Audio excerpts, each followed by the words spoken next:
Seches Bava Kamma Daf Lamed begins with a Mishnah and contains one additional Mishnah, all on the topic of the bar, where you place something in Rosh Hashanah and it causes a hezek, a damage or an injury to others. We'll have a case of water that's spilled in Rosh Hashanah, and we'll have a case where you put things in Rosh Hashanah in order to have it crushed by the people there. That'll get into the sugya of, are you chayiv if you have permission to put something in Rosh Hashanah, and do you actually lose rights to ownership of something you put in Rosh Hashanah? So let's begin. The Gemara begins with a Mishnah.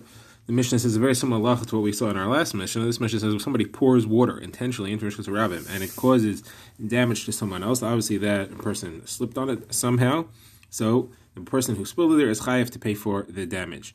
Next halacha Mishnah says if somebody hides thorns or broken pieces of glass in a wall, in Rosh Hashanah, perhaps in a wall, we'll see, or if he builds a fence made out of thorns instead of out of bricks like a normal fence, and this fence is bordering Rosh Hashanah, or if he builds a wall that falls into Rosh Hashanah, and any of these things cause injury to someone else or damage, he's chayiv to pay for all of them. So let's begin the Gemara. The Gemara speaks about the case of the water that was in Rosh Hashanah, which caused hezek, and Rav says the same as he said in the last Mishnah where somebody got injured by water. So Rav says it refers to where the water damaged his clothing by making it wet, but if he himself got hurt by hitting himself on the ground, he's pater. And this is Rav's shita throughout the Masechta, that you're only chayav for hezek that's caused by your property, not where your property caused you to fall and hurt yourself. And therefore, if you got hit on the ground, that's not the hezek that was caused by the person who put the thing there, and you would not be responsible for that. And since Rav is learning that it is the water that caused the hezek, Rav has to say that it is water that, what hezek could the water cause it itself must be that it made his clothing wet. Rav therefore has to say that this is not a bar, because a bar is pater on kalim. It can only be referring to the water which he owns, and therefore it counts as a shor, as we've seen Rav say before. Now, the Gemara asks, few questions here. First of all, the Gemara wants to know, why do you have to say that the ground isn't his? If the water soaked into the ground and it created mud, that mud becomes his. It's mixed into his water, it's his mud. So that mud could cause the damage, and therefore it could be his problem, and that could actually injure a person. It doesn't have to be the soiling of the clothing. So the Gemara says that we're not discussing a case with his mud, we're discussing where whatever water got absorbed into the ground is fully absorbed, there's no mud, and there's just a little bit left, and that's what he slipped on. Now, the Gemara's second question is, why do we need this case if we had our last Mishnah? Our last Mishnah referred to where someone broke a jug and spilled water. Here's where somebody spilled water without a jug. What's the difference? So the Gemara answers the difference is that we wanted to discuss a situation where you have permission to put the water in Rosh Hashanah. As we have a brisa that says that during the summertime, you are not allowed to put water in Rosh Hashanah because the streets are dry. During the wintertime, when the streets are wet, you are allowed to cause the waste flow from your house to flow into Rosh Hashanah, and that's okay. However, halacha still is, as the Brisa says there, that even if you have permission to have it flow into Rosh Hashanah, if it causes a damage, you're chayiv for it. And that's what the Mishnah is saying here. Even if you had permission to put water on the ground in Rosh Hashanah, because it was during the wintertime, the rainy season, you would still be chayiv for it. Okay, now we go to the next case in the Mishnah, which is where someone hid thorns, and the Gemara speaks about where he built a fence made out of thorns. So the Gemara quotes, as we've seen in our last daf, Rav Yechanan says this is referring to where he built the fence of thorns that stuck into Rosh Hashanah. The thorns entered the area of Rosh Hashanah, that's what you're chayiv for. However, if he built it in his own property, even if he built it deep into his own property and he was mafkir the area so that it's now in Rosh Hashanah, you're pater for that. The Gemara says, as we've seen quoted earlier, the reason is because people don't usually rub up against the wall. So if you're mafkir it, you don't have to assume someone's going to come and touch it and hurt himself. People usually avoid walls in Rosh Hashanah.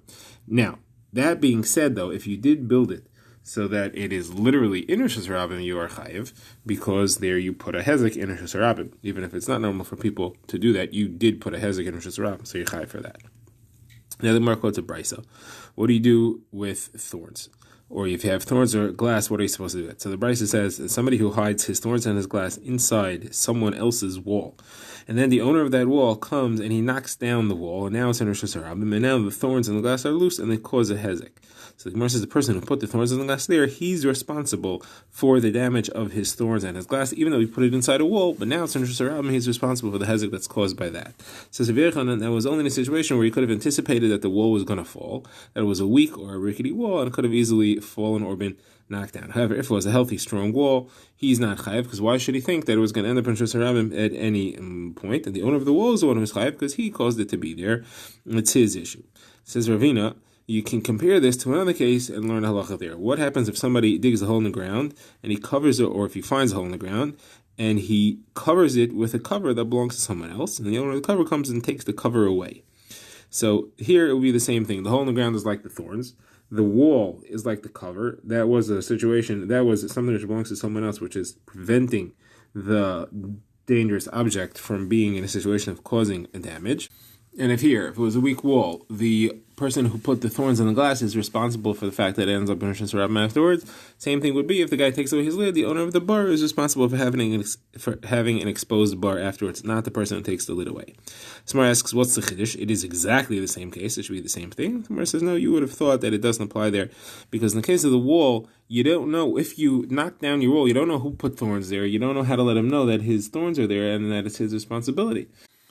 Therefore, you could not notify the guy that he has to take care of his thorns, and therefore you're not responsible for the fact that you didn't do anything about it. However, in the case where you picked up the lid from the hole, you know that there was a hole there, and you know that you picked up a lid from it. You should go and notify the person that his hole is now exposed. And I may think, therefore, it's your responsibility. It's still not your responsibility. Now, the Gemara, before it brings the next mission, just concludes by quoting Gebrai, says, what should a person do with his waste that is harmful? How does he get rid of his thorns? How does he get rid of his broken glass? So Mar says that the early Chassidim Mishainim, used to hide it in their field, and they make it underground at least 3 tefachim, so they can't get pulled out by the blade of the plow. Rav Sheshes would put it in the fire, Rava would put it in the Tigris River, and Rav Yehuda would say that somebody who wants to be a chassid, someone wants to be a tzaddik, should make sure to keep care of the halachas of Nezikin. Rava said the halachas of Pirkei Avos, and some say that which it says in Maseches Barachos. Okay, now we get to our next Mishnah, which discusses somebody who has straw or hay, and he wants to put it in Rishus Harabim so that it should rot, and it should turn into compost, zevel, or fertilizer. So the Gemara says somebody who puts his tevin and his kash, his straw, his hay in Rishus Harabim in order that it should be fertilizer, and it causes damage to someone else, someone slips on it, so he's chayiv for the damage, is the first halacha, and the second halacha is that it's hefker. He loses his rights of ownership, and anybody who wants could take it. Now, Rav Shimon ben Gamliel says all makalkalan, all things which you put in Rishus Harabim, and someone gets damaged by it, you're chayiv for it, and anyone who wants to take it can, because it becomes hefker. What is Rav Shimon ben Gamliel adding? The Gemara will discuss. Rashi brings 2 pshatim. Second pshat is even if you had permission to put it there, that halacha still applies. Now, if somebody finds dung in Rishus Harabim, that is also type of fertilizer, and he turns it over, then he was kaina it, as we saw quoted earlier in the Masechta, and someone who is damaged by it, it is his responsibility again for the person who picked it up, turned it over. Okay, let's begin the Gemara. Now the Gemara says this Mishnah seems to not fit with Rabbi Yehuda.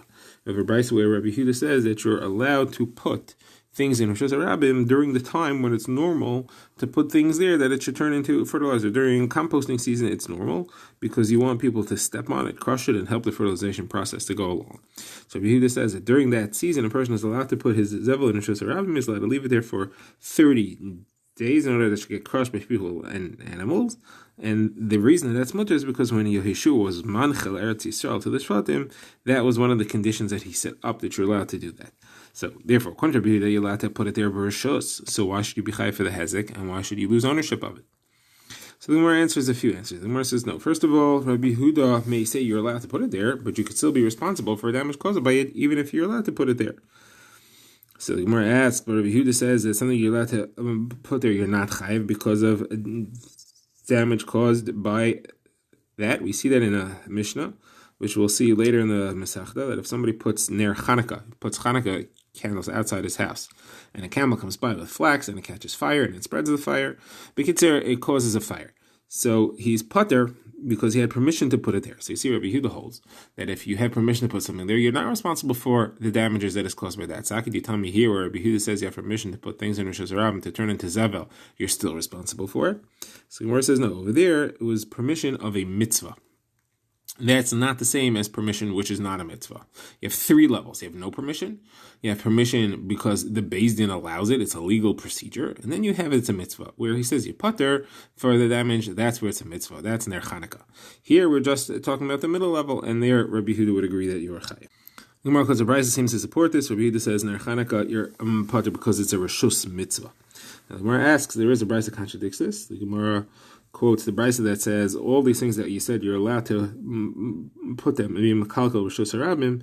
If there's a hezek, Bava Kamma says you're chayiv to pay. Rabbi Yehuda says you pater. So you see, Rabbi Yehuda clearly says even a regular rishus you are pater for. Someone therefore needs to give a different answer. If this Mishnah could fit in Rabbi Yehuda, Marcus of Nachman, who says that the Mishnah could fit in Rabbi Yehuda, it's written in the time which is not the time that you're permitted to put it there. It's not the time of Zevel, and therefore that would be okay. Rav Ashi says Rabbi Yehuda would agree even during the time of Zevel because he's referring to other objects that you put in Rosh Hashanah, not straw and hay. Those things are very slippery and cause damage more than other things. Okay, now the Gemara has another. So here the Gemara says that as we've seen in the Mishnah, it becomes hefker, and the public is allowed to take it. The Gemara says, what are we referring to? Are we referring to the object itself? Are we referring to the increased value that comes from the composting? And if you put your straw in Rosh Hashanah and it turns into Zevel, Zevel is more valuable than the straw. So what becomes hefker?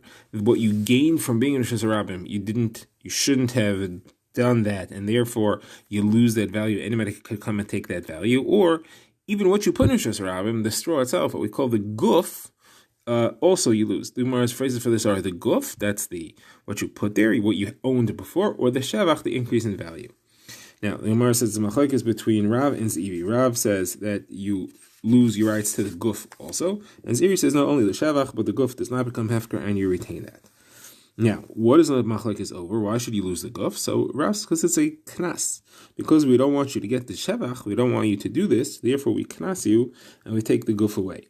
Because you can't, there's no way for you to lose the shevach if you're going to hold on to the guf. That's going to be hard to happen. Ziri says, no, we don't make such a knas. The only thing people are right to take is the shevach, not the guf.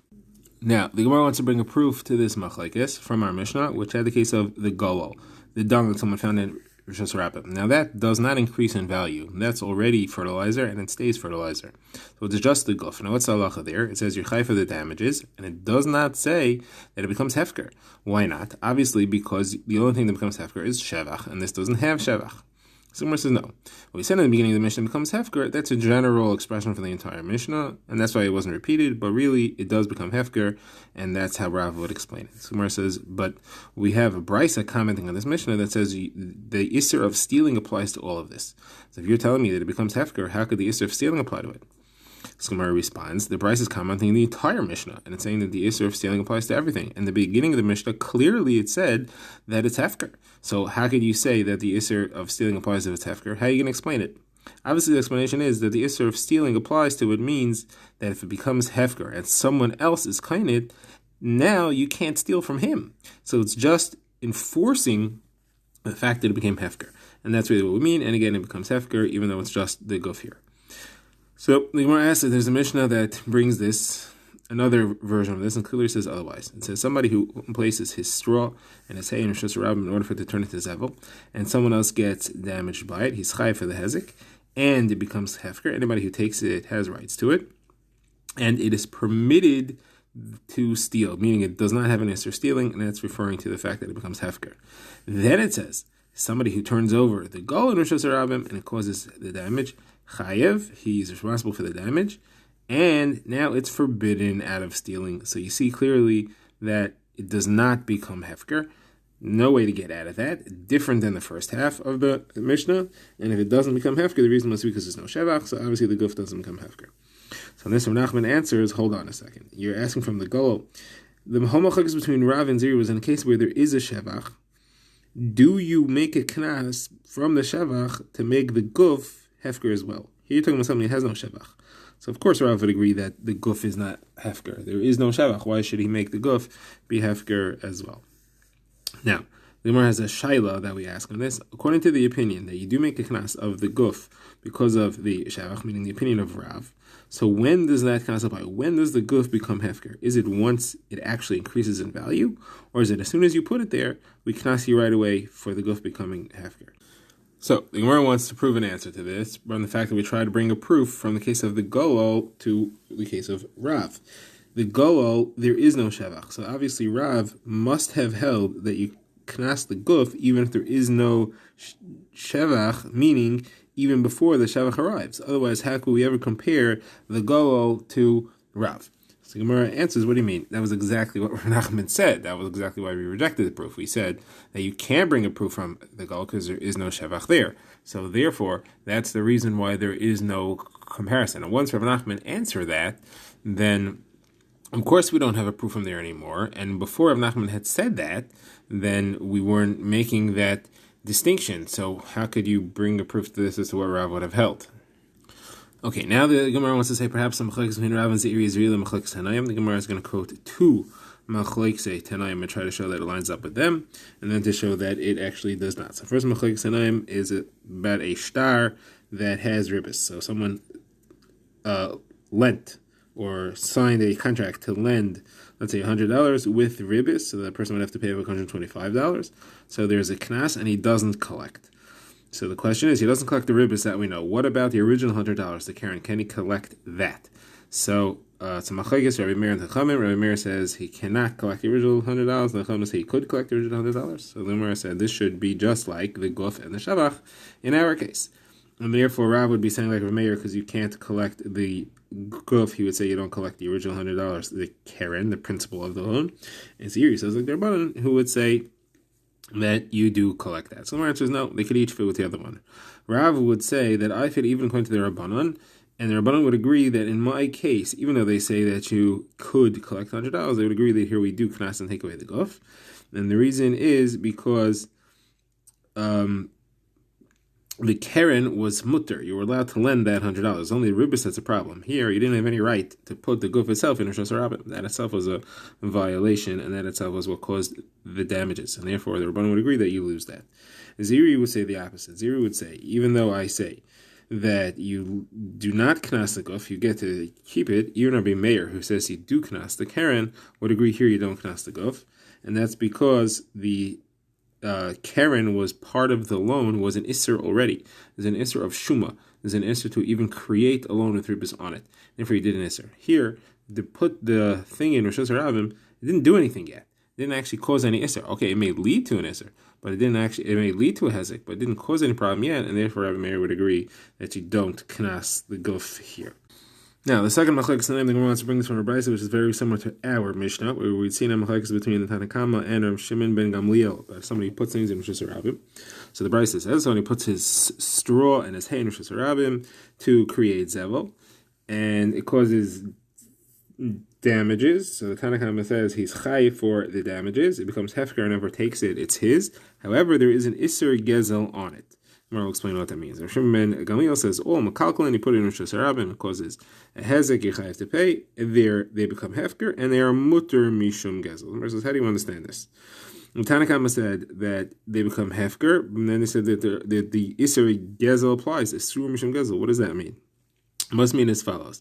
It means that what's hefker is the shevach, and the guf is mishum gezel. So the guf is usher to take, and the shevach is mutter to take. That's the opinion of Zeiri.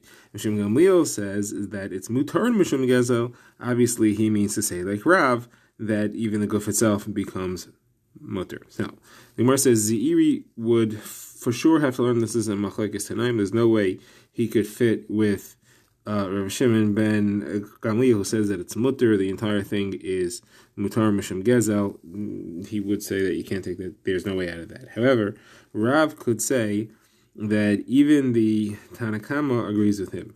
And what did he mean when he said that it's a sur mishum gezel. He meant to say that it's halacha vein marin kain, that you cannot tell people lechatchila that they're allowed to go and take it, that it's hefker. If somebody takes it, called kodim mehem zach is what it says. If somebody who takes it is zeicha in it. That's if he already went and he took it, and then it ends up in court. The court will say no, he has rights to it.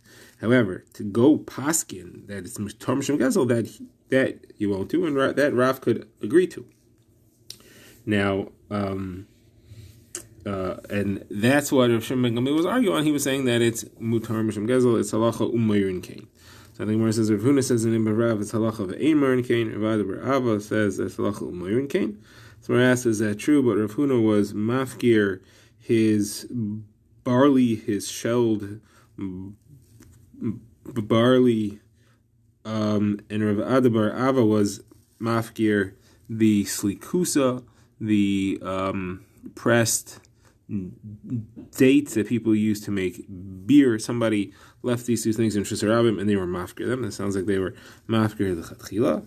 So the Gemara answers, Rav Adabar Ava, that makes sense. That's according to his own shita. But Rav Huna is in conflict with his own shita. He said halacha markein. The Gemara said here the guy was warned many times and he continued to violate, and that's why they paskin marin kain.